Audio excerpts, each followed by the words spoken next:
Eh bien, comment tu vas, la famille Minotre Samades Maido de Gozaimasu. Encore une fois, bonne année à vous tous. On est le 4 janvier 2024. Et avant de commencer cette vidéo, je tiens juste à vous dire que la vidéo, elle est en 360. Donc, vous pouvez visionner vraiment ce que vous voulez visionner. Un peu comme en VR en fait. Un peu comme en VR, genre vous pouvez sélectionner le champ que vous voulez voir. Et bon, juste j'essaye, si ça vous plaît, ben, on postera de temps en temps comme ça. Et puis si ça vous fait chier, comme on dit, et bien on fera comme d'habitude. Donc ouais, en mode VR cette fois-ci. On se dirige vers le taf et bon, j'avais envie déjà de faire cette vidéo pour vous remercier pour vos messages. Ça m'a vraiment fait plaisir. Les messages que j'ai reçus de votre part pour la bonne année et l'anniversaire, ça a vraiment fait beaucoup de plaisir. Et puis bah écoutez, là on est en 2024 et comme vous avez su, l'année 2024 elle a pas commencé, elle a commencé sur les chapeaux de roue hein, au Japon. Hein. Et comme vous savez, hein, il y a eu ce fameux séisme là du côté de Ishikawa là-haut là. C'est pas fameux. Alors je vais vous expliquer un petit peu ce que j'ai ressenti en fait depuis Osaka, parce qu'on a ressenti des secousses en étant ici, bien que Ishikawa ça reste à 300 km hein, quand même de Osaka, mais malgré ça on l'a quand même bien ressenti, ça a bien secoué. Alors j'imagine pas ce qui a dû se passer là-haut, là ça a vraiment secoué au point de rendre les gens vraiment en mode panique quoi. Et donc c'était quand? C'était le premier. Je vous avoue que le premier, déjà la soirée, le premier, j'étais rentré assez tard, donc je me suis réveillé relativement tard. Et ce jour-là, je passe un coup de fil. Je passe un petit coup de fil parce qu'en fait ma femme, elle était partie chez ses parents donc. Et donc elle m'appelle en vidéoconférence avec ses parents, donc bonne année, bonne santé, tout le ralala. Et en fait, moi j'étais posé sur mon siège de PC, et je sens que ça, il y a quelque chose qui, je sens que ma tête ça comme des vertiges. Et je me dis putain, j'ai encore une fois des vertiges. C'est quoi cette histoire? Putain, tu vois. Et en fait, au moment où ça prend quelques secondes, hein, même pas 2 secondes. Au moment où je me rends compte que c'est pas des vertiges, je regarde en fait les fleurs. J'ai des fleurs chez moi là. Je vois les fleurs, elles sont en train de danser la samba là. Je dis oh là là là là là. Les fleurs, elles sont en train de danser la samba. Je dis ouh là là, là il y a un tremblement de terre, tu vois. Tout en étant au téléphone. Je vois Jishin. Et du coup, bah moi, comme je venais de me réveiller il n'y avait pas si longtemps que ça, j'étais encore en caleçon, tu vois. Et au moment où je dis ouais, tremblement de terre, il y a toutes mes portes, les portes de chez moi, mes armoires, etc. qui commencent à trembler. Et je vois. Et en fait, mon beau-frère, lui, c'est un keuf, tu vois. Il est inspecteur de police, là, pas Osaka, là, mais en tout cas, il est inspecteur de police, et tout de suite, il m'a donné toutes les instructions, parce qu'il comme il n'était pas dans la même région, ben lui, il n'avait pas forcément ressenti. Ouais, fais ça, ouvre les portes, ouvre les portes, laisse les fenêtres ouvertes, habille-toi, descends. Il m'a vraiment donné des instructions de shérif, tu vois. Mais bon, ça n'a pas duré longtemps, hein, ça a pas duré longtemps. Ça a duré peut-être 40 secondes. 40 secondes, c'est relativement long. Ça tremble pendant 40 secondes. Vous avez de quoi réfléchir, en fait. C'est relativement long. Après, ça s'est calmé. Moi j'étais déjà à l'extérieur à ce moment-là, en fait. J'étais habillé à l'extérieur. En fait, j'étais sur mon palier. Et de mon palier, tu vois la rue. Comme j'habite au 5e étage, j'ai... comment ça s'appelle, mon hall d'entrée en fait il donne sur l'extérieur directement. Je regarde les fils électriques parce que j'étais à hauteur des fils électriques, tu sais. Wow, comment elle bougeait. Oh, c'était abusé. Et ça faisait gloum. Je dis wow, je dis ah ça c'est chaud. Du coup après je rentre chez moi, j'allume les infos. Ah là c'était parti pour le bordel. C'était parti pour les flash infos, ouais, risque de tsunami, etc. Et du coup, Bah, après ça a été toute la journée en boucle comme ça. Et ça a pas arrêté de. Ça a pas arrêté de secouer après en fait, tu vois. C'était pas si. Comment dire. Ça avait pas la même puissance que le premier, mais ça a pas arrêté de secouer, tu vois.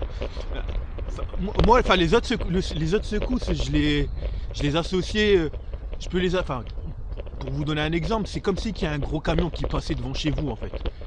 Et c'était ça, genre les autres secousses. C'est pour ça qu'ils disaient, ouais, genre, il y a eu 120 secousses, ouais, il y en a eu énormément, surtout bah, du côté du nord du Japon.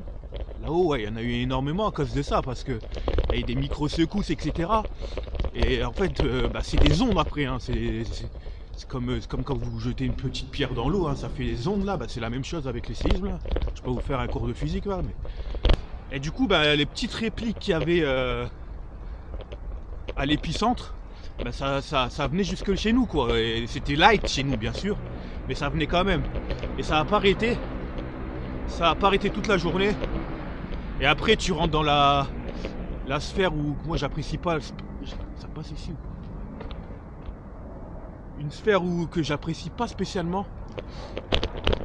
C'est la sphère de la surenchère ou pas la panique je dirais. Parce qu'en fait ce qui se passe, c'est que sur le coup c'est pas si pire, tu vois.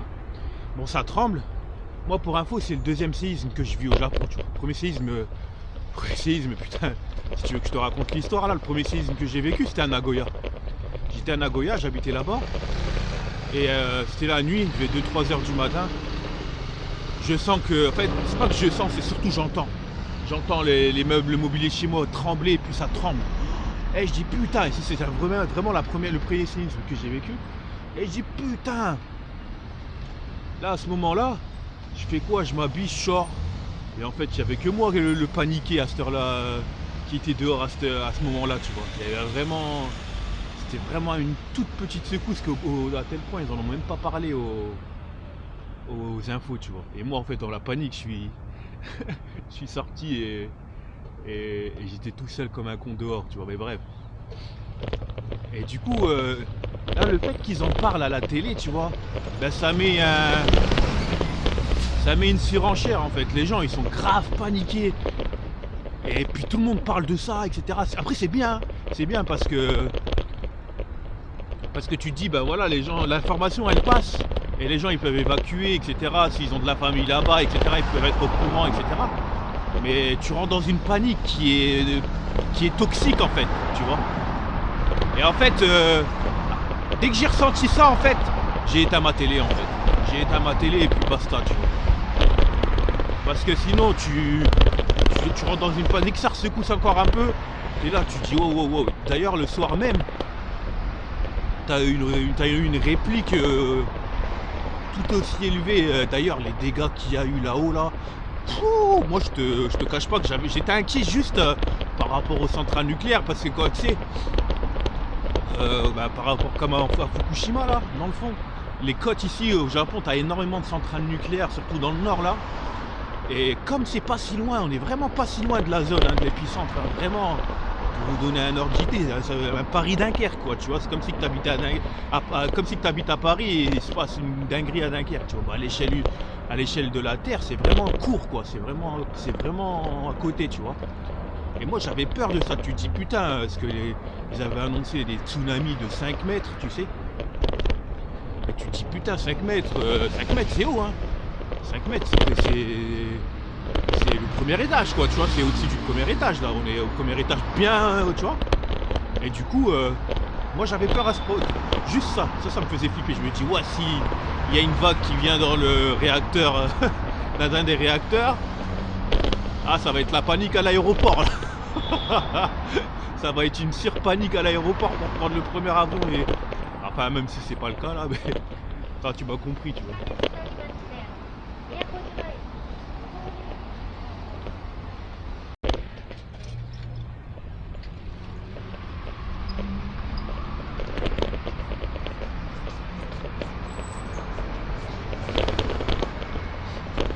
Enfin voilà, c'est ça qui m'a vraiment le plus inquiété, je dirais, c'est... Les centrales après, bon bah voilà, ils ont dit ouais, il n'y aura pas de soucis, ils ont tout de suite dit genre, les réacteurs sont safe, y a pas de problème. Mais en même temps, moi je pense que s'il y avait vraiment eu un problème, ils auraient jamais annoncé qu'il y avait un problème là. Tu sais, pas créer de panique. Tu peux pas annoncer ça là dans le fond, tu vois. Du coup, bon, je vais pas rentrer dans la théorie du complot là, mais en tout cas, le 2024 il a commencé sur les chapeaux de roue pour le Japon. Du coup, là à l'heure d'aujourd'hui, c'est une zone complètement sinistrée. Il y a des dégâts absolument colossaux. Il y a, je sais pas, une cinquantaine de morts, il me semble. Mais d'ailleurs, en parlant de ça, je trouve que comparé par exemple au Maroc, il y a quelques mois là, quand il y a eu le séisme, je crois que c'est au mois de juillet l'année dernière, je trouve que il y a très peu de morts comparé à la gravité, parce que c'est quand même 7,6 sur l'échelle de Richter, c'est extrêmement énorme. Après, bon, bah, ça c'est dû à la préparation, et puis préparation des Japonais, ils sont entraînés entre guillemets à ça, et puis aux normes antisismiques ici là, qui fait que bon, bah, voilà, ça réduit, ça réduit vraiment de manière considérable les dégâts ici là. Dégâts. Mais du coup, le lendemain, j'ai rien que pour continuer dans la lancée. Le lendemain, vous avez vu hein, l'avion qui a percuté un autre avion de la gare de côte là, sur le tarmac de Tokyo à Haneda là. Bah pareil, tu vois, c'est lié à ça. C'est apparemment un avion qui venait à la rescousse des sinistrés du séisme qui... Bon, là, l'enquête, elle n'est pas terminée, là, dans le fond, mais... L'avion qui est l'avion de comment ça s'appelle, les gardes-côtes, a pas été autorisé à s'aligner sur la piste de l'aéroport par la tour de contrôle. Et en fait, il a quand même, peut-être par je sais pas, une négligence ou la fatigue, ou je sais pas, mais... a quand même rentré légèrement sur la piste, et puis à ce moment là tu as un A350 de la Japan Airlines qui atterrit et qui tape l'avion, et qui a quand même créé un gros incendie. Et puis bon, il y avait je sais pas combien de passagers dans la 350, je crois qu'il y avait 379 passagers dans le genre. Il doit y avoir une personne, je suis pas sûr, hein, il doit y avoir une personne qui est décédée dans l'Airbus, et puis t'as 5 personnes qui sont décédées dans le petit avion là, le DC, je crois que c'est un DC là. DC, c'est pas décédé, hein, c'est le nom de l'avion là, DC. Et je crois que t'as le commandant de bord uniquement qui est resté en vie dans cet avion là. Je pense que le commandant de bord de cet avion là, il aurait peut-être, c'est pas bien de parler comme ça là, mais il aurait peut-être, je pense, préféré être mort, parce que là, ouf, je peux vous dire que là, donc pour l'instant l'enquête elle est toujours en cours. Bon, d'habitude on a toujours des gens qui récordent ça, qui sur les comment ça s'appelle, ils appellent ça live ATC. Tu peux entre guillemets entendre déjà les communications entre la tour de contrôle et les avions, et puis tu as aussi le flight radar pour voir justement les trajets des avions, etc. Et bon, écoutez, l'enquête est toujours en cours. Les vidéos que j'ai vues là à propos justement des passagers dans l'avion, franchement c'était impressionnant au moment de l'impact là. Putain. Et là pareil, tu te dis il y a eu 6 morts, un truc dans le genre, ou 5, je sais plus, 6. Franchement c'est absolument rien c'est un crash, moi je considère ça comme un crash. C'est absolument rien pour un crash d'avion. Il y a eu la même chose à Tenerife. Il y a plusieurs années de ça, il y a exactement la même chose à Tenerife. Tout le monde est dead, quoi. Tout le monde était dead. Et là, ouais. Là, bon, t'as quand même des morts à déplorer. Bon, ça c'est indéniable, surtout pour un crash d'avion là. Mais vraiment, ils ont vraiment limité les dégâts et tant mieux, Enfin, voilà les gars, la famille, pour ce petit briefing de 2024. Bon, on commence vraiment l'année 2024 au Japon de manière un peu morbide là, si je peux dire. Mais bon, ici tout va bien. J'ai reçu plein de messages de votre part me demandant comment ça va et tout, etc. RAS, tout va bien. Je suis arrivé à mon véhicule là, comme vous voyez, ma Ferrari là. On va aller au boulot. Et puis écoutez, Je vous remercie encore d'avoir regardé cette vidéo jusqu'ici. N'hésitez pas à me dire ce que vous en pensez de la 360. J'avoue que ça peut être un peu inconvénient des fois là. Mais en tout cas, ça va aller ultra vite pour moi au niveau du montage. Les rushs comme ça en général, t'as rien à faire. Et puis bah, quant à nous, on se retrouve la semaine prochaine, même endroit, même heure. Et puis ben, d'ici là, restez bien proche de vos proches et voilà, je vous fais la bise. Ciao.